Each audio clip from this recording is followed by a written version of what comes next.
بسم اللہ الرحمن الرحیم۔ السلام علیکم۔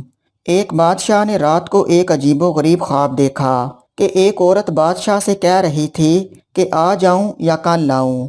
بادشاہ ڈر گیا اور اس کی آنکھ کھل گئی۔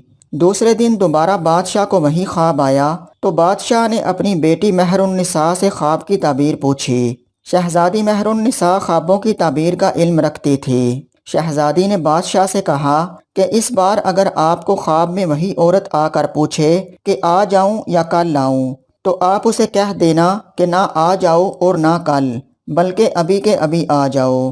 بادشاہ نے اپنی بیٹی کی بات پر عمل کیا اور سو گیا۔ رات کو وہی عورت خواب میں آئی اور پہلے والا سوال کیا تو بادشاہ نے عورت سے کہا کہ تم ابھی کے ابھی آ جاؤ۔ یہ سن کر عورت مسکرائی اور غائب ہو گئی۔ صبح بادشاہ جیسے ہی نیند سے بیدار ہوا تو ایک درباری نے بادشاہ کو اطلاع دی کہ پڑوسی ملک کے بادشاہ نے ہمارے ملک پر حملہ کر دیا ہے۔ بادشاہ نے فوراً اپنی افواج کو حکم دیا کہ جنگ کے لیے تیاری کی جائے، مگر دشمن افواج نے اچانک حملہ کر دیا تھا، اس لیے ان کے حملے کا جواب دینا اتنا آسان نہ تھا اور بادشاہ کی فوج کو پسپائی اختیار کرنا پڑی۔ جب بادشاہ کو یقین ہو گیا کہ اب شکست یقینی ہے تو وہ اپنی بیٹی کو ساتھ لے کر جنگل کی طرف بھاگنے لگا۔ بادشاہ کو جنگل میں ہی شام ہو گئی۔ بھاگ بھاگ کر شہزادی کے پاؤں میں چھالے پڑ گئے۔ جنگل کے باہر بادشاہ کو ایک گھر نظر آیا تو بادشاہ گھر کی طرف روانہ ہوا۔ بادشاہ نے جب دروازے پر دستک دی تو باہر ایک آدمی آیا جو بادشاہ کے دربار کی وزارت کر چکا تھا۔ اس نے بادشاہ کو پہچان لیا۔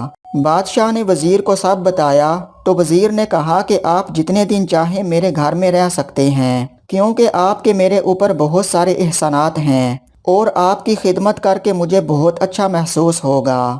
رات ہوئی تو بادشاہ کو وزیر اور اس کی بیوی کی باتوں کی آواز آئی۔ وزیر اپنی بیوی سے کہہ رہا تھا کہ یہ مصیبت اب پتہ نہیں کتنے دن ہمارے گھر رہے گی، اب یہ بادشاہ نہیں بلکہ فقیر بن چکا ہے۔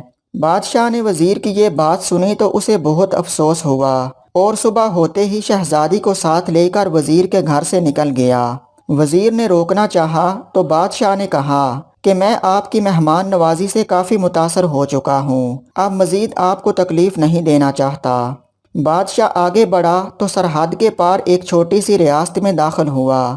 اس ریاست کے نواب نے بادشاہ کو دیکھا تو بہت خوش ہوا۔ وہ نواب بادشاہ کا پرانا دوست تھا۔ جب اسے حقیقت کا پتہ چلا تو اسے بہت دکھ ہوا۔ نواب بادشاہ کو اپنے گھر لے آیا اور پہلی ہی رات نواب کی بیوی مر گئی۔ نواب ایک عامل کو اپنے گھر لے آیا تو عامل نے اپنے عمل سے نواب کو بتایا کہ جو مہمان آپ کے گھر ٹھہرے ہیں یہ آپ کے لیے منحوس ہیں۔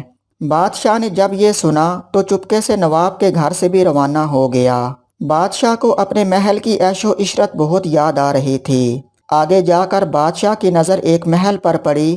بادشاہ کو یہ جگہ کچھ جانی پہچانی سی لگی۔ اچانک بادشاہ کو یاد آیا کہ یہ تو میرے داماد کا گھر ہے جہاں بادشاہ نے اپنی بڑی بیٹی کی شادی کی تھی۔ جب بیٹی نے اپنے باپ اور بہن کو اس حالت میں دیکھا تو بہت روئی اور ان کو اندر لے گئی۔ تھکا ہارا بادشاہ جب سونے لگا تو اس کی نظر چھت پر لگے ایک سونے کے فانوس پر پڑی۔ جب اس نے غور سے دیکھا تو فانوس کو ایک دیمک نما کیڑا کھا رہا تھا۔ بادشاہ جلدی سے اٹھ کر بیٹھ گیا کہ کہیں فانوس میرے اوپر ہی نہ آ جائے۔ دیواروں پر غور کیا تو ادھر بھی کیڑے تھے جو کمرے میں موجود ہر چیز کو دیمک کی طرح چاٹ رہے تھے۔ بادشاہ نے شہزادی مہر النساء کو نیند سے بیدار کیا اور اس سے کہا کہ میں اپنی نحوست اپنی بیٹی کے گھر نہیں پھیلا سکتا، تم ادھر ہی ٹھہر جاؤ، میں کہیں اور چلا جاتا ہوں۔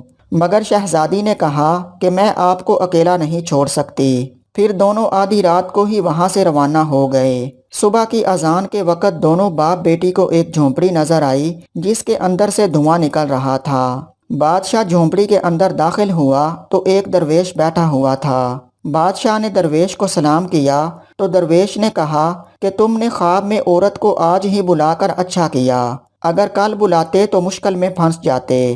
بادشاہ درویش کی بات سن کر حیران ہوا۔ پھر درویش نے کہا کہ تم نے خواب میں جو عورت دیکھی تھی وہ اصل گردش تھی جو برا وقت لے کر پوچھتی تھی کہ آ جاؤں یا کل۔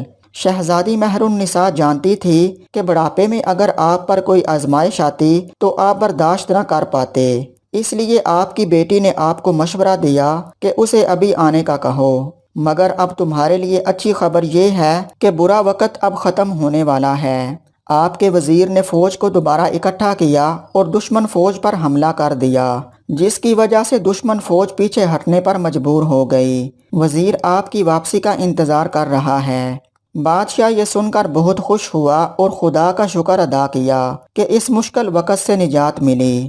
بادشاہ اور شہزادی محل میں پہنچے تو ان کا شاندار استقبال کیا گیا۔